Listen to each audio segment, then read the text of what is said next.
You're listening to The Briefing, first broadcast on the 8th of May 2025 on Monocle Radio.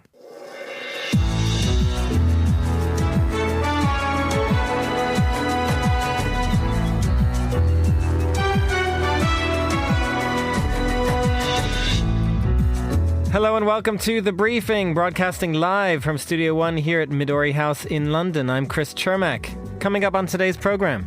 Prime Minister Starmer, you've been terrific in our discussions. You're a very tough negotiator, however. I'm not sure I like that, but that's okay. The UK gets first dibs on a trade deal with the United States. We'll explore whether the special relationship is alive and well. From there to Denmark, which by contrast is having to summon the US ambassador over allegations of spying in Greenland. We'll also check in on day 2 of the Vatican conclave. We'll have the latest on the first media day of the Venice Biennale. And finally, it is Thursday. Fernando Augusto Pacheco, you will be joining us for the Global Countdown. Hola, Fe. Hola, Chris. As Monaco prepares for a special Portuguese spring market this Saturday, we look at the top 5 songs in Portugal right now. Obrigado, Fernando. Obrigado. All that right here on The Briefing with me, Chris Chermak.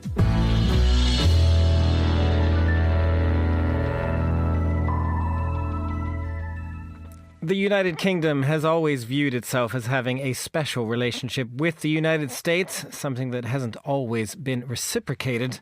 But today it appears that that relationship is bearing fruit, because the UK will be the first country to announce the framework of a trade deal with the United States.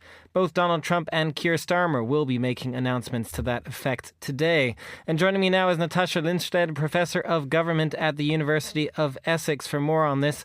Natasha, thanks for, as always, coming on this show. What do we know about the details of this framework, first of all? Well, we know that it's actually more limited in short term, because a trade deal is not a long-term agreement as a trade agreement would be, which would be more broad-based and long-term. So supposedly from the British side, they are looking for a reduction of tariffs on things like British steel and cars, and from the US side, something on pharmaceuticals and technology. So we think what will happen is that some exemptions will be carved out for the UK. That will help, for example, the car industry, the extra tariffs on the car industry and steel. And this will be important because the UK's biggest trading partner is the US. And this could have a huge impact on the UK economy if there weren't some sort of exemptions that are put in place. The UK is, or the US is the UK's biggest trading partner. It doesn't necessarily go the other way round. Why or how significant is it that the UK is getting the first deal here from the Trump administration? It is significant, but I think it has a lot to do with the fact that the trade balance between the US and the UK is pretty similar. They're roughly about 60 billion worth of goods. So the UK imported about 57 billion worth of goods in 2023, for example, and exported 60 billion. So there's not a huge trade imbalance, and that was one of the things that Trump seemed to be focusing on. Countries where there was a huge trade imbalance or where there were some pre-existing tariffs in place, he zeroed in on those countries and really wanted to go after them. But the UK had a more fair, from his point of view, trade balance with the US. Nonetheless, even if the economics of this suggest a trade deal would have been easier with the UK, what do you make of the Keir Starmer-Donald Trump relationship? It does seem to be working pretty well, and this is despite the fact that, for example, Elon Musk despises Starmer, has wanted him out, but Trump seems to like him.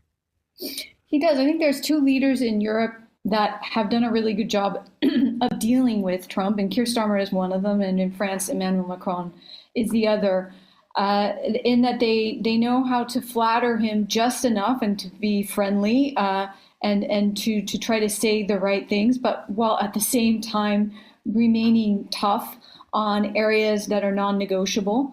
And so there was the big, invitation that Starmer had when he visited Trump at the White House, that Trump would, be able to make the visit with the royal family, and that type of pomp and circumstance are things that Trump really likes.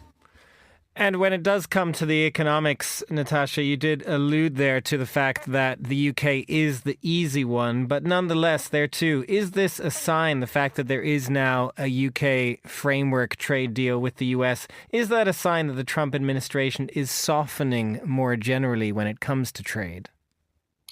So the tariff rollout, when the US rolled out this massive change in their tariff policy, has been a colossal failure.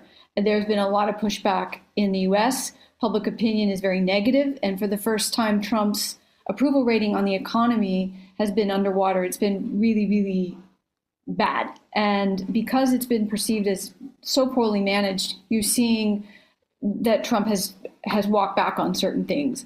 And been trying to make certain deals. And a deal with the UK is probably one of the easier ones for him to make because there is more public support for that in the US. And because, as I mentioned, the trade imbalance isn't that bad. But the other thing is that the US imports in a lot of pharmaceutical goods from the UK that are really important for the US healthcare system, of course, and vice versa. So there are certain goods that are really, really critical here. And there's pressure from groups on both sides in the healthcare industry and the pharmaceutical industry to come up with some kind of deal so that the tariffs don't make medical products too expensive.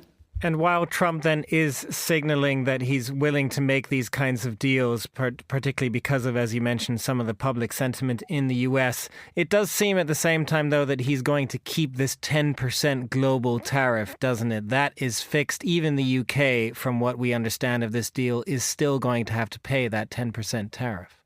Right, exactly. So that seems to be a blanket tariff that he's not moving away from, but we've seen more wiggle room on the 25% tariffs on things like steel and aluminum or cars, where the auto industry was able to get a little bit of relief. All of this isn't great for markets, of course, and for investment because there's just so much uncertainty. But from the U.S. economy's standpoint, which some are concerned that the U.S. is going to go into not even just a recession, but possibly a depression, they need some kind of stability. And if Trump only just stuck to the 10% tariff rate, that would be at least a respite from the concerns that he's going to be upping the ante like what he's done in the case of China. And we will have those China negotiations on Saturday. We'll be discussing more of that, I'm sure, on other shows for Monocle Radio. But Natasha Lindstedt, Professor of Government at the University of Essex, thank you for joining us today. And now here's Laura Kramer with the day's other news headlines. Thanks, Chris. Pakistan says India has violated its airspace with a wave of drones. Officials say 25 drones were shot down, forcing major airports to close. The incident follows an Indian operation against militants in Pakistan, launched after an attack on Hindu tourists in Kashmir. British Airways is suspending flights to Tel Aviv until June 14th. The airline says it's responding to security fears after Israel bombed the main airport in Yemen's capital. There are concerns about further missile attacks from Houthi rebels. And Zurich plans to bring in fixed parking zones for shared e-scooters by 2026. The city wants to reduce street clutter and keep public spaces tidy. It also plans to cut the number of rental scooters and introduce stricter rules through a new permit system. Those are the day's headlines. Back to you, Chris. Thanks very much, Laura. It is day 2 of the Vatican conclave, and this morning we had one more appearance of black smoke, signaling that the new Pope and leader of the Catholic Church has not been agreed by the 133 cardinals sequestered behind closed doors. Well, here for an update is the journalist, broadcaster, and former Vatican correspondent, Juliet Linley. Juliet, how are you feeling? What's the mood like as we enter the second day? Is the suspense building? Suspense is indeed building up. I'm guessing right now the 133 cardinals are having lunch. They're having lunch inside the Santa Marta guest house. Of course, remember, they have no access to any external information. No papers, no radio, no telly. They've given in their phones and all their devices. So all they have is each other to talk to and to discuss. And this isn't a political election. Let's always remember that. This is about the Holy Spirit guiding these men who have come from so many different countries, I think it's 70, to choose God's representative on earth. That said, of course, they are human beings, and there is going to be a certain amount of politicking, Chris. And I can only imagine how much geographical posturing there is going to be. You know, they do conclaves because there is a wide variety of nationalities. I mean, we've got a cardinal from, Iran, Iraq, South Sudan, and so on. But contrary to previous ones where you would very much see voting blocks according to geography, in this case, everyone is saying, and again, I'm not in there, I'm not listening to their lunchtime conversations, but that it is going to be about whether we choose someone who will continue along Francis's path with his reforms, or whether we kind of need to take a bit of a step backwards and go back to sort of doctrinal and theological purity and take away a lot of what a lot of people are saying is a lot of confusion within the Catholic Church, which was in a way sown by Francis by sending out mixed messages. Now, Juliet, I have to say I did yesterday watch the movie Conclave for the first time just to get ready for this moment. There are some reports that the Cardinals may have watched it as well. That, of course, the movie does suggest there's a lot of politicking that goes on. But as you say, the interesting aspect of this one is the fact that there are so many new Cardinals. 80% of the Cardinals will not have been at a conclave before. How are they going to make their mark on this? Well, that's the thing, isn't it? So they've had all this time since they all flew in for the funeral, which was on the 26th of April, Pope Francis's funeral. They've had a lot of time to meet. They're called general congregations, and these are meetings during which the cardinals discuss different themes. And there are a lot of issues that whoever takes on the papacy is going to have to address, whether it's Vatican finances. Remember that debt tripled under Francis. The pension hole within the Vatican is in the billions. Then there's, of course, the huge matter of clergy sex abuse. Francis tried to address it, but there's a lot of feeling that a lot more still needs to be done. A lot more still needs to be uncovered. And then again, as we all know, you've got to fill those seminaries. You've got to fill those pews. Everyone sees Francis as having been a very popular, a very charismatic Pope, but he might have filled the piazzas, but there still are not enough people actually going to Mass. And then you have the conservative wing saying, you've got to bring back the Latin Mass. Pope Francis was so against it, and he sort of banned it. And the conservatives say, why? I mean, it was banned. It was during Vatican II that the decision was made in the 60s to move away from Latin and move to the vernacular. But until then, for hundreds of years, the church had been using Latin. So there are so many issues. But remember, the Pope needs to also check so many boxes as a person. He needs to be holy and humble, but he also needs to be like a leader on a global platform. He needs to evangelize, again, fill those pews, again, reach out to the people, not just to the people who are watching the media and telling you, yes, we love this Pope, he's so fun and friendly, but, to the people who are real believers. In Africa, for instance, which is one of the biggest areas where Catholicism is growing, they're extremely conservative. And so they're not looking for you to be telling them that, let's bless same-sex couples and so on. And then, of course, there we go. The Pope needs to be an administrator. He has a lot of administrating to do. He needs to run all the clergy around the world. He needs to run the Vatican. He needs to run the Roman Curia. It's a lot of things that have to be all rolled into one candidate. Julia, just quickly and finally, as we are on day 2, what is your sense of, obviously we're not in there as you say, but if this doesn't get resolved today, if it moves on to day 3, would that be a sign that there is some discord in there, some disagreement about the future? Well, day 3 is better than year 3. Back in the 13th century, they took 3 years famously. And that's why they brought in all these rules to speed up these conclaves, including conclave, lock them up. so that they make a decision faster.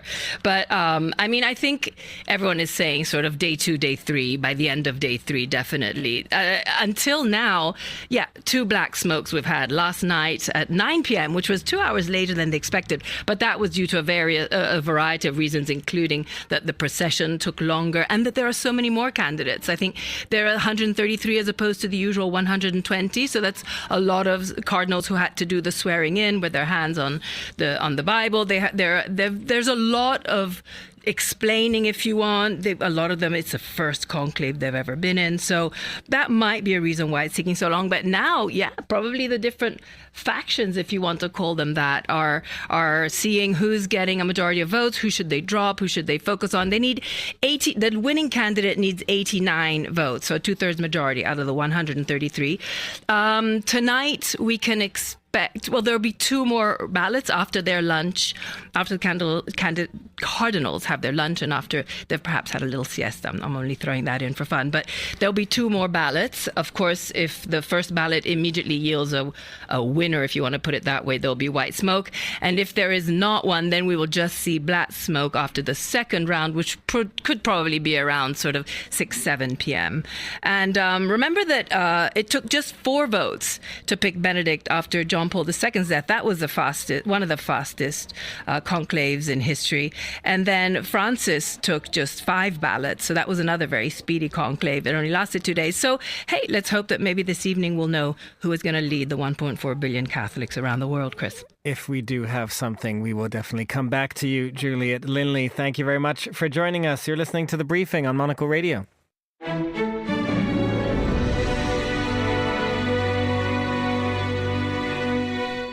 You are back with The Briefing. I'm Chris Chermak. President Trump's focus on Greenland has reportedly gone beyond words and has involved U.S. intelligence agencies, which, according to the Wall Street Journal, have been instructed to gather intelligence on independence movements and mineral resources in the territory. Denmark, which owns the semi-autonomous Greenland, has summoned the U.S. ambassador to explain why Washington would spy on a Western ally. Well, joining me now is Rasmus Sinding Søndergaard, Senior Researcher for Foreign Policy and Diplomacy at the Danish Institute for International Studies. Rasmus, thanks very much for coming on the show. How much of a shock will this report have been in Denmark? Well, it has been received with a fair amount of shock. The foreign minister has called it disturbing, and the fact that he has decided to summon the U.S. ambassador for a meeting is quite unusual, and that shows that the Danish government is taking this very seriously. At the same time, I would like to add, though, that perhaps it shouldn't be coming as such a surprise, given Mr. Trump's interest in Greenland and the fact that they have already intensified their diplomatic presence in Greenland. This additional intensification of the intelligence agency's work is perhaps not so surprising. Perhaps not, given the rhetoric and, as you say, the diplomacy side of this. J.D. Vance visiting Greenland as well, the vice president. But nonetheless, with this moving into espionage, is there a recognition at this point in Denmark that this is going beyond words? Yeah, I think that recognition is certainly growing among both politicians and the general public, both in Denmark and in Greenland.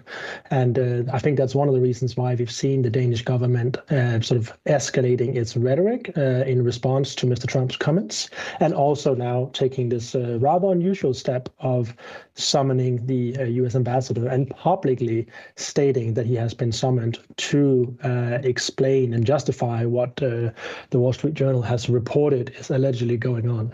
And summoning is one thing to do as well, and that's a diplomatic move. Are there other moves that Denmark might take? What might Denmark do to actually counter a threat of espionage?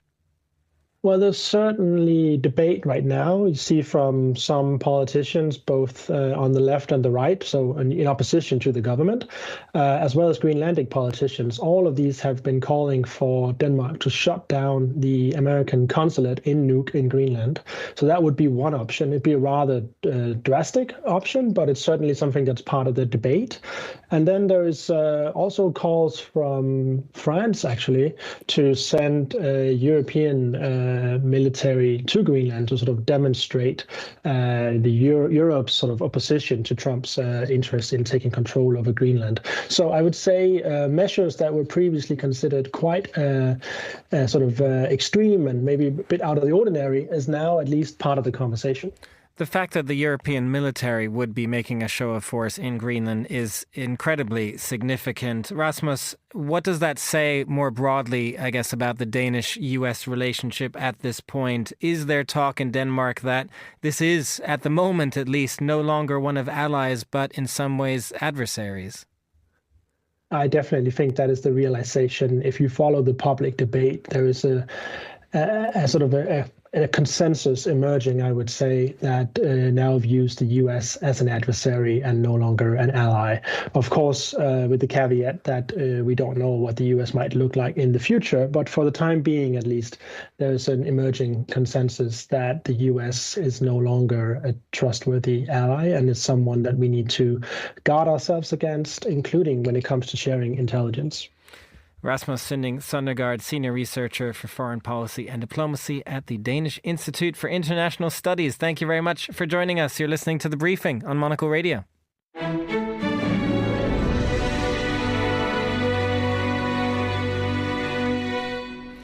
Turning now to the Venice Biennale, which opens its doors to the public on Saturday, but journalists and some other people have been getting their first peeks at the seminal art and design event today.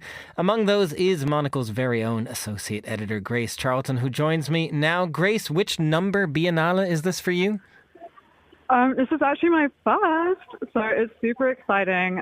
It's just been such a delight to come to Venice and see all these pavilions and all the countries, showcasing the best of the best in terms of architecture. So, yeah, it's been fun. The best of the best. Where are you at the moment? We can hear various bits of noise in the background. Where are you speaking from?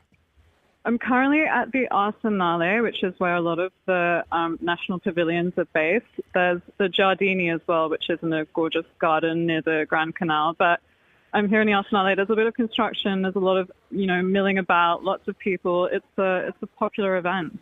It's a popular event, and tell us why. From your perspective, being there the first time, what are you kind of excited about? What is it about the Venice Biennale that makes it so special? I think what's been really nice is how intellectual it is. And I feel like people aren't afraid to just really, question the big topics, be it space, be it biodiversity, or like how we live. It kind of feels like doing a crash course master's in architecture and urbanism. So I think that's been the nicest aspect for me. Getting smarter. A crash course. I love it. And how do you go about learning that, taking that crash course? Because I can imagine it's somewhat overwhelming, just the sheer expanse and number of pavilions. How do you even decide what to go to? You just walk around and you suss it out. A lot of the curators are sort of standing by their projects. It's their babies, which they've, seen come to life. I was speaking to the Omani curator earlier. They've got this amazing installation, which is a recreation of a sabla, which is a classic, traditional Omani space for gathering and to have conversations. I will say the Middle Eastern contingent at the Arsenale is super strong. Bahrain is looking at heat solutions. Morocco is taking a little bit more of a geological approach and looking to the soil as a resource. So it's been fun, and it's fun to, sort of group it by region around the world. So that's the Middle East region. Another region you've been looking at is, sort of. You wanted to focus on Latvia, which is sort of an existentialist one. You're seeing a lot of that as well. The architecture of security. Yeah, questioning how we can reinforce borders. Obviously, for Latvia, a big topic with Russia on its border. Like I said, it's a really big existential topic. So I just walked through an exhibition dedicated to space exploration, which I wasn't expecting, but it's, like I said, it's a lot of big topics, and taking it all in requires focus, but I'm happy. You are very happy. And just finally, Grace, I also understand that you've gone for one of the Australian exhibitions as well, one that isn't really known maybe outside of Australia, but tell us about it. So there's this big retrospective dedicated to Harry Seidler, who's one of my own personal favorite architects of all time. He's influenced the cityscape of Sydney in ways that no one else has. And they've just opened this big gallery called Smack, which is not the best name, but it's in the San Marco Piazza. And I would really, really recommend people go visit it and learn about the incredible life of Harry Seidler, who left Vienna to escape the Nazis, studied in the US, studied in Canada, met all the greats, Niemeyer, Breuer, Joseph Alvarez, and then he took all that knowledge to Australia and made it his own. So that is highly recommended from me. A top tip there for the Venice Biennale from Grace Charlton of Monaco. Thank you very much for joining us. This is The Briefing.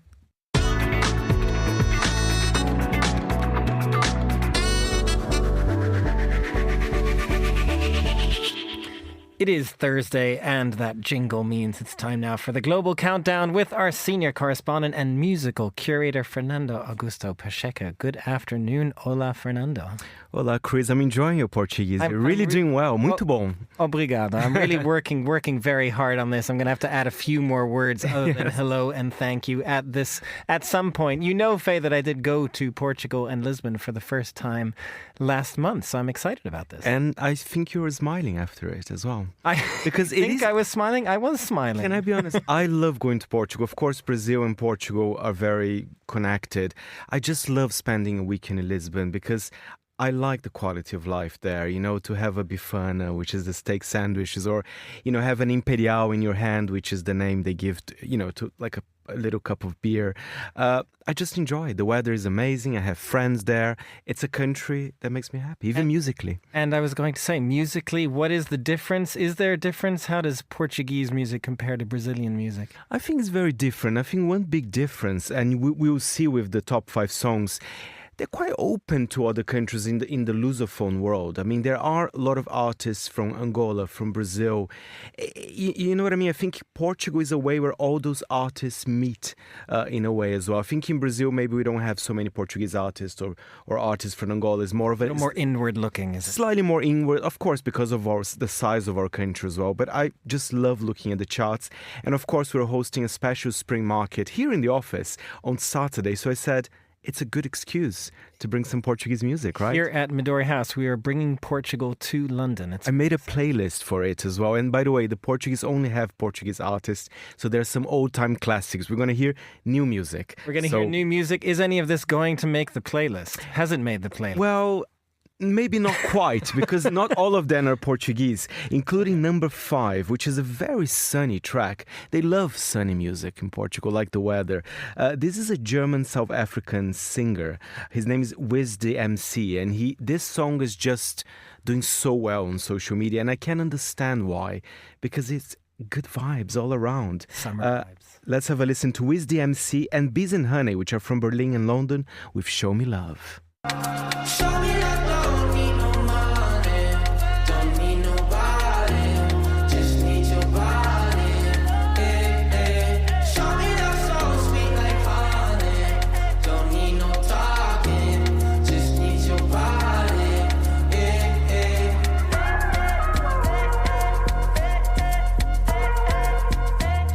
German South African number 5 in Portugal. That in itself is enough to be interesting. And it matches as well the country. And of course, you can hear the amapiano of the sound. The amapiano is this distinctive South African music style, which is kind of a mix of deep house, jazz, a little bit of lounge music as well. South Africa, it's incredible. And finally, their music are kind of dominating the charts around the world as well. Getting some recognition there. What do we have at number 4?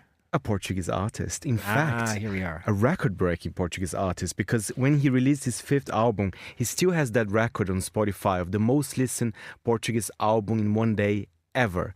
I mean, he's a big guy. He was born in Cascais. He does have Mozambican heritage. I was telling you that Portugal is the place where everyone meets in their way. I think I stayed in Cascais. See? You know, maybe you've seen Plutônio walking around. If only I had known. This is number 4, Plutônio with Interestelar. Bloco de notas violetas, estrela e não cometa. Incompreendido porque eu vim de outro planeta. Noite eu sou vampiro e vou roubar teu coração. De dia os óculos escuros para não roubar a visão. Romeu com muito mais paleta, várias Julietas. Cada vez que eu troco o calço e feito borboleta. Pai, dá-lhes perdão que eles não sabem o que eles são. Não vi seguir tendências, siga a minha intuição. Por isso hoje eu vou lá. Gosh, I might need to add the song to the Portuguese market You have playlist. just decided that might need to be one. That was a very catchy one, I'll give you that. It does rhyme very well. Big fan of Plutonio here. Very nice, and I'm sort of picturing him walking along the Cascais waterfront, which I visited as well, so maybe I spotted him there. That's a good one. What do we have at number 3? It's a little bit of a downer here, but I have to be open. I try to be, I think there's taste for everything in the world. His name is... We need the uppers and the downers, Faye. We do need the down. It's quite a downer song as well, but listen, he did have a very tough life, so good on him. He became a pop star. In fact, I think Alex Warren defined what a pop star is today. It's not necessarily like a label kind of thinking behind and making, you have to release this single then this one, like we used to know. Sometimes I think the music industry today is very random in the way those people, they become mega stars. Alex Warren at number 3, I think this is the kind of music the algorithms want us to listen to. The song's called Ordinary. Of the ordinary, I want you laying me down to the dead and buried on the edge of your knife, staying drunk on your vibe. I like, Fernando, that after all of that description of basically that this song is kind of meh, you then gave the title Ordinary. Ordinary. It is a bit ordinary, but listen, Alex Warren, tough life, good on him, he's young, it's the way the music industry works. We wish Alex Warren all the best Yes. from Fernando. What do we have at number 2? Are you more excited about this one? Well, I'm excited because it is from my country, Brazil. I'm glad the Portuguese are listening to Brazilian music, but it's also a little bit of a crazy song. I mean, I think This is not the one you would have recommended from Brazil. No, I wouldn't say it's the best specimen of Brazilian music. Nevertheless, people like it. I think there's an element of fun. I think if you have an Imperial in your hand, you can certainly shake your hips with that. This is MC Davi, it's very long, okay, the number of artists. MC Davi, MC G15, J Skinny, DJ and Batidão Stronda with Mãe Solteira, which means single mom. Chama o skinny, o Davi, que eu vou batizar. Ela pede benção, benção, ela pede benção pro papai. Ela pede benção, benção, ela pede benção pro papai. Ela pede benção, benção, ela pede benção pro papai. I love you, mãe solteira, que é gostosa demais. Ela pede benção, benção, ela pede benção pro papai. Ela pede. Is this a bunch of guys singing about how they love single moms? Yeah, which is great. He even says, I can even have your baby on my car, I don't mind, so he's very open-minded about that. So very good on Dan, but it is odd. It is an odd track, okay? I'm from Brazil, I can say It is a little that. odd. Are these like the best of Brazil? Why so many names in one song? God, I think that's the trend these days. I mean, I think every song you need to get all artists together. And number 5, our number 1 song, there's only 2 of them. Okay, we've gone back down to number 2. Where is this one from? And this is a very interesting one. DJ Malvado is from Angola. And Angola is such a musical country. We do have some Angolan artists here on the playlist. It's very musical. They have their own style of kind of Afro house, they have kuduro and much more. And this track, I love it. It screams summer. Even the name of the track it relates to summer, but we'll talk about it after we listen to this. DJ Malvado and DJ AKM with Musulo.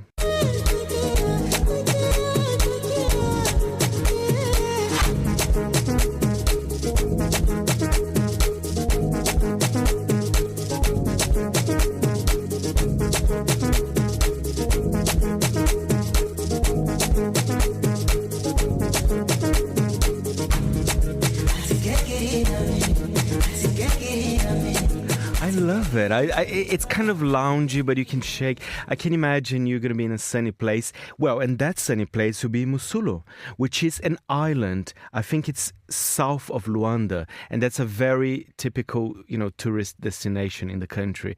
So imagine yourself having a nice drink in Musulo, listening to DJ Malvado. It does sound pretty delightful. So DJ Malvado for the Monocle playlist and Plutonio for the Portuguese market playlist. Done. Is that what we might be thinking? Absolutely. Done. Fernando Augusto Pacheco, thank you very much for joining us. That is all the time we have for this edition of The Briefing. It was produced by Hassan Anderson. Our researcher was Francesca Jilks, and our studio manager was Elliot Greenfield. The Briefing is back tomorrow at the same time. Do also check out this weekend the Portugal market at Midori House. I'm Chris Chermak. Goodbye, and thanks for listening.